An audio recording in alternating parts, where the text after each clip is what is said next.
We find the recommendations, especially around the private rented sector, in the Fairness Commission report today to be very welcome.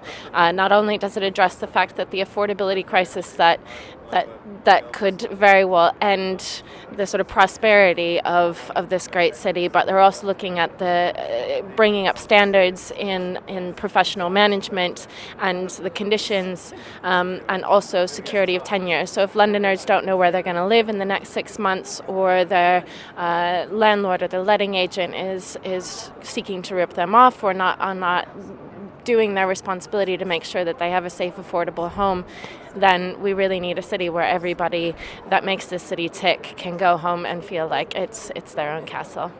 And I really welcome this report. I think it's tempting to think there are so many conversations going on in London, who's going to notice a report about fairness? But actually there is a real value in an exercise like this. It's partly in the recommendations and the hope that they get picked up, but it's more, I think, actually about just the focus on fairness, and new ideas begin to emerge about the respects in which London is working in terms of fairness, but respects in which it's not. And this report, the thing that really jumps out at me is the point about young people and how they are really disadvantaged in this city. And there's an older generation who have done very well out of booming house prices and the rest. And there's a younger generation who are really, really being excluded. And that is unfair in itself. It could also do the city real damage in the long term. So I hope that the exercises like this and the conversation that will come out of it will gradually change public's attitudes and policy towards fairness, and particularly make sure we get a better deal for London's young people.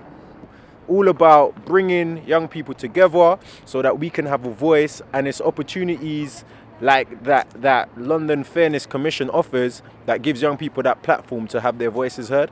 Yeah, so keep up the great work.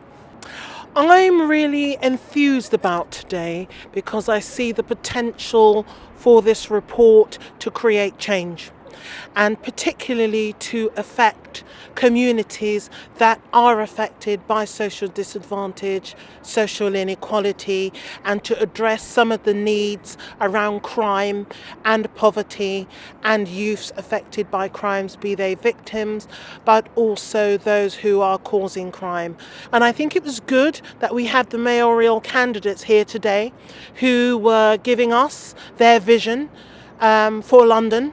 And I think it's important to prepare us and to help us think about the debate and the issues affecting London and London's communities, for a more improved London and a more equal and fair London. I run the Poverty and Inequality Network in Kensington and Chelsea, and it's really important to come to the Fairness Commission today to hear about London's ideas for a fairer city, particularly as it's a very unequal society in Kensington and Chelsea, and I'm really interested in hearing about how things could be improved in that borough for people who are on the low end, who are being pushed out of their homes and losing their livelihoods, and what we could really do to make their lives better. As a Commissioner, I'm really proud of the Fairness Commission report. I think we've got some clear recommendations that I hope the mayoral candidates will take seriously in making sure that London is a fairer city in the future. I think the test now is what longevity the report has, what impact it has on the candidates, whether our fairness index will take hold, and hopefully those things will happen, and what we've done over the last year will have a tangible impact on fairness and on the lives of people in London, which would be great.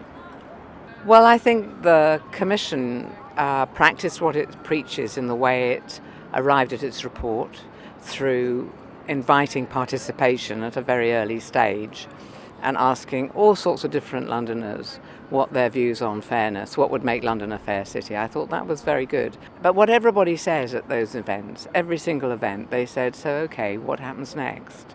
And the report seems to me just a staging post on the answer to that question, what happens next?